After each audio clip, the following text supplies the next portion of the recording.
You needn't think I'm crazy, Elliot. Plenty of others have queerer prejudices than this. Why don't you laugh at Oliver's grandfather, who won't ride in a motor? If I don't like that damned subway, it's my own business. And we got here more quickly, anyhow, in the taxi. We'd have had to walk up the hill from Park Street if we'd taken the car. I know I'm more nervous than I was when you saw me last year, but you don't need to hold a clinic over it. There's plenty of reason, God knows, and I fancy I'm lucky to be sane at all. Why the third degree? You didn't used to be so inquisitive. Well, if you must hear it, I don't know why you shouldn't. Maybe you ought to anyhow, for you kept writing me like a grieved parent when you heard I'd begun to cut the art club and keep away from Pickman. Now that he's disappeared, I go round to the club once in a while, but my nerves aren't what they were. No, I don't know what's become of Pickman, and I don't like to guess. You might have surmised I had some inside information when I dropped him, and that's why I don't want to think where he's gone. Let the police find what they can. It won't be much, judging from the fact that they don't know yet of the old North End place he hired under the name of Peters. I'm not sure that I could find it again myself. Not that I'd ever try, even in broad daylight. Yes, I do know, or am afraid I know, why he maintained it. I'm coming to that, and I think you'll understand before I'm through why I don't tell the police. They would ask me to guide them, but I couldn't go back there even if I knew the way. There was something there, and now I can't use the subway, or, and you may as well have your laugh at this too, go down into cellars anymore. I should think you'd have known I didn't drop Pickman for the same silly reasons that fussy old women like Dr. Reed or Joe Minot or Rosworth did. Morbid art doesn't shock me, and when a man has the genius Pickman had, I feel it an honor to know him, no matter what direction his work takes. Boston never had a greater painter than Richard Upton Pickman. I said it at first, and I say it still, and I never swerved an inch either when he showed that ghoul feeding. That, you remember, was when Minot cut him. You know, it takes profound art and profound insight into nature to turn out stuff like Pickman's. Any magazine cover hack can splash paint around wildly and call it a nightmare or a witch's Sabbath or a portrait of the devil, but only a great painter can make such a thing really scare or ring true. That's because only a real artist knows the actual anatomy of the terrible or the physiology of fear, the exact sort of lines and proportions that connect up with latent instincts or hereditary memories of fright, and the proper color contrasts and lighting effects to stir the dormant sense of strangeness. I don't have to tell you why a Fuseli really brings a shiver, while a cheap ghost story frontispiece merely makes us laugh. There's something those fellows catch, beyond life, that they're able to make us catch for a second. Doré had it, Syme has it, Angarola of Chicago has it, and Pickman had it as no man ever had it before or, I hope to heaven, ever will again. Don't ask me what it is they see. You know, in ordinary art, there's all the difference in the world between the vital, breathing things drawn from nature or models, and the artificial truck that commercial small fry reel off in a bare studio by rule. Well, I should say that the really weird artist has a kind of vision which makes models, or summons up what amounts to actual scenes from the spectral world he lives in. Anyhow, he manages to turn out results that differ from the pretender's mince pie dreams in just about the same way that the life painter's results differ from the concoctions of a correspondence school cartoonist. If I had ever seen what Pickman saw, but no. Here, let's have a drink before we get any deeper. God, I wouldn't be alive if I'd ever seen what that man, if he was a man, saw. You recall that Pickman's forte was faces. I don't believe anybody since Goya could put so much of sheer hell into a set of features or a twist of expression. And before Goya, you have to go back to the medieval chaps who did the gargoyles and chimeras on Notre Dame and Mont Saint-Michel. They believed all sorts of things, and maybe they saw all sorts of things too. For the Middle Ages had some curious phases. I remember you're asking Pickman yourself once, the year before you went away, wherever in thunder he got such ideas and visions. Wasn't that a nasty laugh he gave you? It was partly because of that laugh that Reed dropped him. Reed, you know, had just taken up comparative pathology and was full of pompous inside stuff about the biological or evolutionary significance of this or that mental or physical symptom. He said Pickman repelled him more and more every day and almost frightened him towards the last, that the fellow's features and expression were slowly developing in a way he didn't like, in a way that wasn't human. He had a lot of talk about diet, and Pickman must be abnormal and eccentric to the last degree. I suppose you told Reed, if you and he had any correspondence over it, that he'd let Pickman's paintings get on his nerves or harrow up his imagination. I know I told him that myself, then. But keep in mind that I didn't drop Pickman for anything like this. On the contrary, my admiration for him kept growing. For that ghoul feeding was a tremendous achievement. As you know, the club wouldn't exhibit it, and the Museum of Fine Arts wouldn't accept it as a gift, and I can add that nobody would buy it. So Pickman had it right in his house till he went. Now, his father has it in Salem. You know Pickman comes of old Salem stock and had a witch ancestor hanged in 1692. I got into the habit of calling on Pickman quite often, especially after I began making notes for a monograph on weird art. Probably it was his work which put the idea into my head, and anyhow, I found him a mine of data and suggestions when I came to develop it. He showed me all the paintings and drawings he had about, including some pen and ink sketches that would, I verily believe, have got him kicked out of the club if many of the members had seen them. Before long, I was pretty nearly a devotee and would listen for hours like a schoolboy to art theories and philosophic speculations wild enough to qualify him for the Danvers Asylum. My hero worship, coupled with the fact that people generally were commencing to have less and less to do with him, made him get very confidential with me. And one evening he hinted that if I were fairly close-mouthed and none too squeamish, he might show me something rather unusual, something a bit stronger than anything he had in the house. You know, he said, there are things that won't do for Newbury Street, things that are out of place here and that can't be conceived here anyhow. It's my business to catch the overtones of the soul, and you won't find those in a parvenu set of artificial streets on Maidland. Back Bay isn't Boston.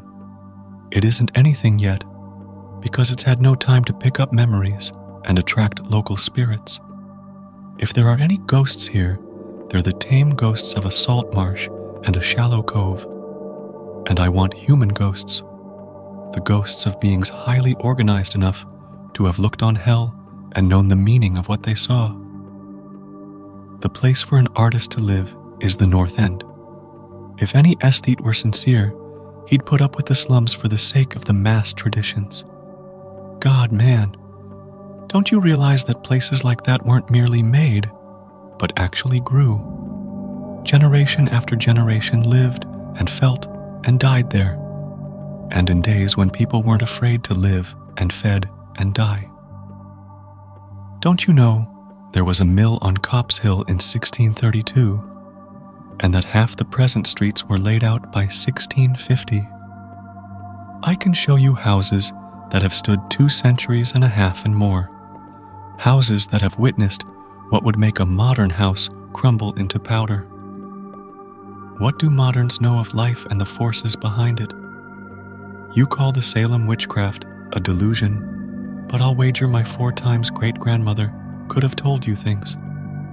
They hanged her on Gallows Hill, with Cotton Mather looking sanctimoniously on. Mather, damn him, was afraid somebody might succeed in kicking free of this accursed cage of monotony. I wish someone had laid a spell on him or sucked his blood in the night. I can show you a house he lived in, and I can show you another one he was afraid to enter in spite of all his fine, bold talk. He knew things he didn't dare put into that stupid Magnalia or that puerile wonders of the invisible world. Look here. Do you know the whole North End once had a set of tunnels that kept certain people in touch with each other's houses, and the burying ground and the sea? Let them prosecute and persecute above ground.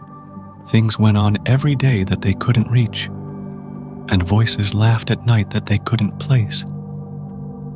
Why, man, out of 10 surviving houses built before 1700 and not moved, since I'll wager that in 8, I can show you something queer in the cellar.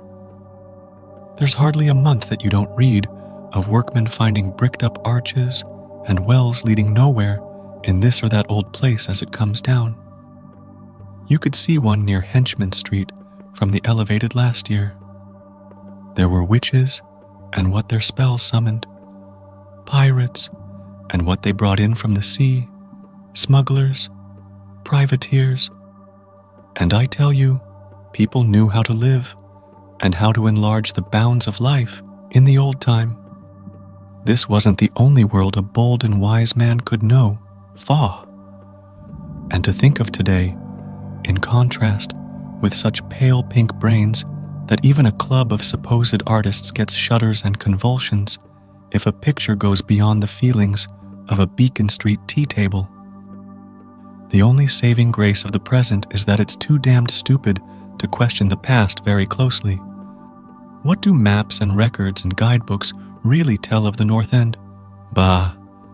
At a guess, I'll guarantee to lead you to 30 or 40 alleys and networks of alleys north of Prince Street that aren't suspected by 10 living beings outside of the foreigners that swarm them. And what do those Dagos know of their meaning? No, Thurber. These ancient places are dreaming gorgeously and overflowing with wonder and terror and escapes from the commonplace, and yet there's not a living soul to understand or profit by them. Or rather, there's only one living soul, for I haven't been digging around in the past for nothing. See here, you're interested in this sort of thing. What if I told you that I've got another studio up there where I can catch the night spirit of antique horror and paint things that I couldn't even think of in Newbury Street? Naturally, I don't tell those cursed old maids at the club, with Reed, damn him, whispering even as it is that I'm a sort of monster bound down the toboggan of reverse evolution. Yes, Thurber, I decided long ago that one must paint terror as well as beauty from life. So I did some exploring in places where I had reason to know terror lives. I've got a place that I don't believe 3 living Nordic men besides myself have ever seen. It isn't so very far from the elevated as distance goes, but it's centuries away as the soul goes. I took it because of the queer old brick well in the cellar, one of the sort I told you about. The shack's almost tumbling down so that nobody else would live there, and I'd hate to tell you how little I pay for it. The windows are boarded up, but I like that all the better, since I don't want daylight for what I do. I paint in the cellar where the inspiration is thickest, but I've other rooms furnished on the ground floor. A Sicilian owns it, and I've hired it under the name of Peters. Now, if you're game, I'll take you there tonight. I think you'd enjoy the pictures, for as I said, I've let myself go a bit there. It's no vast tour. I sometimes do it on foot, for I don't want to attract attention with a taxi in such a place. We can take the shuttle at the South Station for Battery Street, and after that the walk isn't much. Well, Elliot, There wasn't much for me to do after that harangue, but to keep myself from running instead of walking for the first vacant cab we could sight. We changed to the elevated at the South Station, and at about 12 o'clock had climbed down the steps at Battery Street and struck along the old waterfront past Constitution Wharf. I didn't keep track of the cross streets, and can't tell you yet which it was we turned up, but I know it wasn't Greenup Lane. When we did turn, it was to climb through the deserted length of the oldest and dirtiest alley I ever saw in my life, with crumbling-looking gables, broken small-paned windows, and archaic chimneys that stood out half disintegrated against the moonlit sky.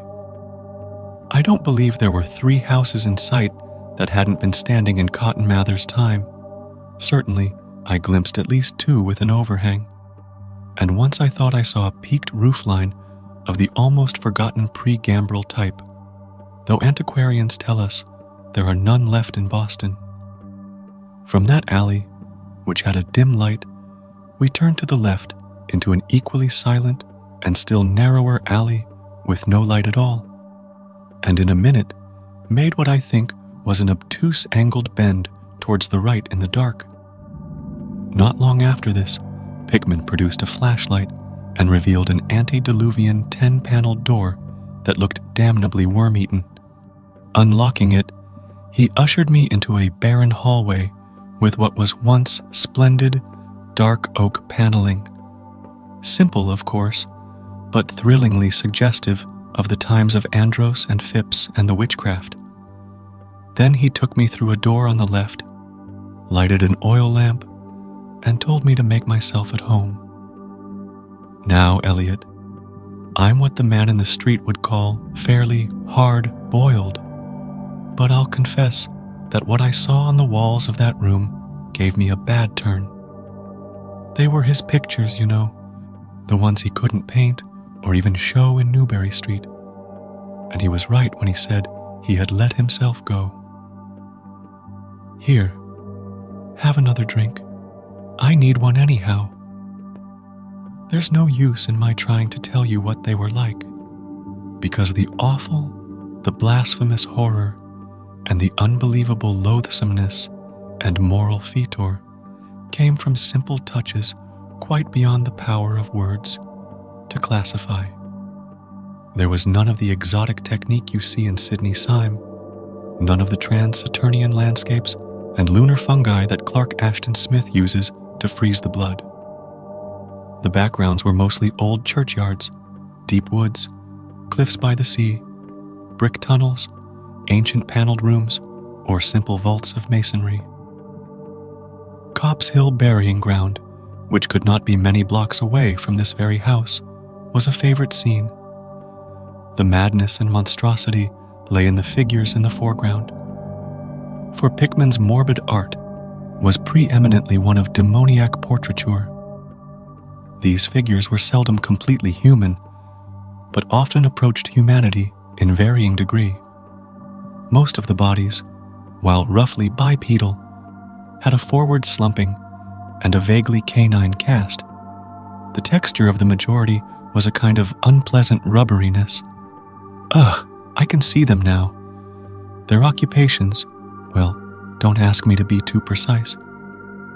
They were usually feeding, I won't say on what. They were sometimes shown in groups in cemeteries or underground passages, and often appeared to be in battle over their prey, or rather, their treasure trove. And what damnable expressiveness Pickman sometimes gave the sightless faces of this charnel booty. Occasionally, the things were shown leaping through open windows at night, or squatting on the chests of sleepers, worrying at their throats. One canvas showed a ring of them baying about a hanged witch on Gallows Hill, whose dead face held a close kinship to theirs. But don't get the idea that it was all this hideous business of theme and setting which struck me faint. I'm not a 3-year-old kid, and I'd seen much like this before. It was the faces, Elliot, those accursed faces, that leered and slavered out of the canvas with the very breath of life, By God, man, I verily believe they were alive. That nauseous wizard had waked the fires of hell in pigment, and his brush had been a nightmare-spawning wand. Give me that decanter, Elliot.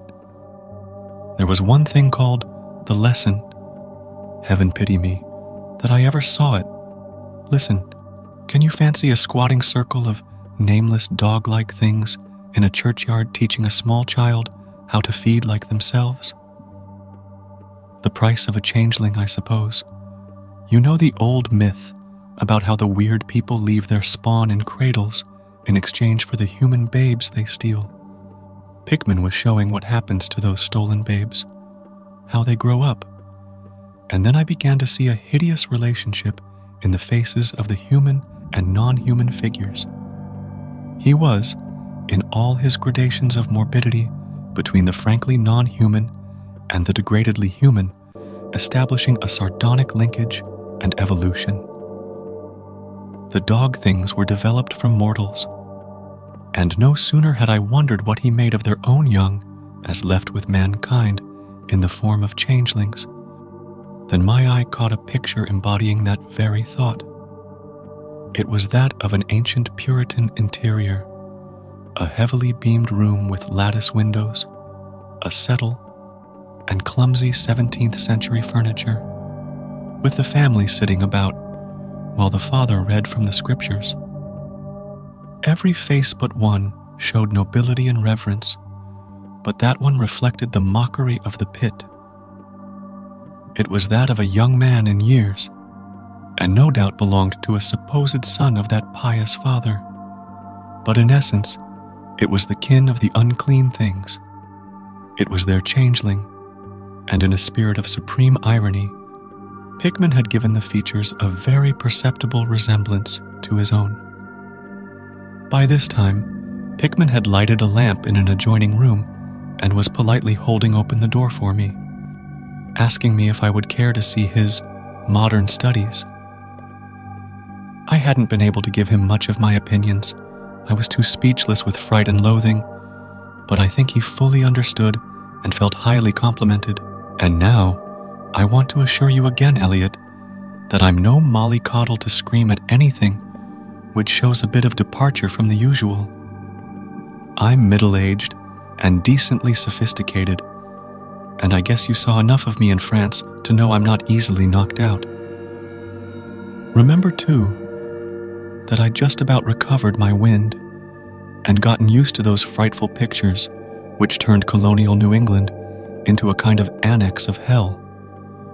Well, in spite of all this, that next room forced a real scream out of me, and I had to clutch at the doorway to keep from keeling over. The other chamber had shown a pack of ghouls and witches overrunning the world of our forefathers, but this one brought the horror right into our own daily life. God, how that man could paint! There was a study called Subway Accident, in which a flock of the vile things were clambering up from some unknown catacomb through a crack in the floor of the Boston Street subway and attacking a crowd of people on the platform. Another showed a dance on Copp's Hill among the tombs with the background of today. Then there were any number of cellar views, with monsters creeping in through holes and rifts in the masonry and grinning as they squatted behind barrels or furnaces and waited for their first victim to descend the stairs. One disgusting canvas seemed to depict a vast cross-section of Beacon Hill, with ant-like armies of the mephitic monsters squeezing themselves through burrows that honeycombed the ground. Dances in the modern cemeteries were freely pictured, and another conception somehow shocked me more than all the rest, a scene in an unknown vault, where scores of the beasts crowded about one who had a well-known Boston guidebook and was evidently reading aloud. All were pointing to a certain passage, and every face seemed so distorted with epileptic and reverberant laughter that I almost thought I heard the fiendish echoes. The title of the picture was Holmes, Lowell, and Longfellow Lie Buried in Mount Auburn. As I gradually steadied myself and got readjusted to this second room of deviltry and morbidity, I began to analyze some of the points in my sickening loathing. In the first place, I said to myself, these things repelled because of the utter inhumanity and callous crudity they showed in Pickman. The fellow must be a relentless enemy of all mankind to take such glee in the torture of brain and flesh and the degradation of the mortal tenement. In the second place, they terrified because of their very greatness. Their art was the art that convinced. When we saw the pictures, we saw the demons themselves and were afraid of them. And the queer part was that Pickman got none of his power from the use of selectiveness or bizarrery. Nothing was blurred, distorted, or conventionalized. Outlines were sharp and lifelike, and details were almost painfully defined. And the faces. It was not any mere artist's interpretation that we saw. It was pandemonium itself, crystal clear and stark objectivity. That was it, by heaven. The man was not a fantasis or romanticist at all. He did not even try to give us the churning, prismatic ephemera of dreams, but coldly and sardonically reflected some stable, mechanistic, and well-established horror world, which he saw fully, brilliantly, squarely, and unfalteringly. God knows what that world can have been, or where he ever glimpsed the blasphemous shapes that loped and trotted and crawled through it. But whatever the baffling source of his images, one thing was plain. Pickman was in every sense, in conception and in execution, a thorough, painstaking, and almost scientific realist. My host was now leading the way down the cellar to his actual studio, and I braced myself for some hellish efforts among the unfinished canvases. As we reached the bottom of the damp stairs, he fumed his flashlight to a corner of the large, open space at hand, revealing the circular brick curb of what was evidently a great well in the earthen floor. We walked nearer, and I saw that it must be 5 feet across, with walls a good foot thick and some 6 inches above the ground level. Solid work of the 17th century, or I was much mistaken. That, Pickman said, was the kind of thing he had been talking about, an aperture of the network of tunnels that used to undermine the hill. I noticed idly that it did not seem to be bricked up, and that a heavy disc of wood formed the apparent cover. Thinking of the things this well must have been connected with, if Pickman's wild hints had not been mere rhetoric, I shivered slightly, then turned to follow him up a step and through a narrow door into a room of fair size, provided with a wooden floor and furnished as a studio. An acetylene gas outfit gave the light necessary for work. The unfinished pictures on easels or propped against the walls were as ghastly as the finished ones upstairs, and showed the painstaking methods of the artist. Scenes were blocked out with extreme care, and penciled guidelines told of the minute exactitude which Pickman used in getting the right perspective and proportions. The man was great. I say it even now, knowing as much as I do. A large camera on a table excited my notice, and Pickman told me that he used it in taking scenes for backgrounds, so that he might paint them from photographs in the studio instead of carting his outfit around the town for this or that view. He thought a photograph quite as good as an actual scene or model for sustained work, and declared he employed them regularly. There was something very disturbing about the nauseous sketches and half-finished monstrosities that leered round from every side of the room, and when Pickman suddenly unveiled a huge canvas on the side away from the light, I could not for my life keep back a loud scream, the second I had emitted that night. It echoed and echoed through the dim vaultings of that ancient and nitrous cellar, and I had to choke back a flood of reaction that threatened to burst out as hysterical laughter. Merciful Creator, Elliot, but I don't know how much was real and how much was feverish fancy. It doesn't seem to me that Earth can hold a dream like that. It was a colossal and nameless blasphemy with glaring red eyes, and it held in bony claws a thing that had been a man gnawing at the head as a child nibbles at a stick of candy. Its position was a kind of crouch, and as one looked, one felt that at any moment it might drop its present prey and seek a juicier morsel. But damn it all, it wasn't even the fiendish subject that made it such an immortal fountain, head of all panic. Not that, nor the dog face with its pointed ears, bloodshot eyes, flat nose, and drooling lips. It wasn't the scaly claws, nor the mold-caked body, nor the half-hooved feet. None of these, though any one of them, might well have driven an excitable man to madness. It was the technique, Elliot, the cursed, the impious, the unnatural technique. As I am a living being, I never elsewhere saw the actual breath of life so fused into a canvas. The monster was there.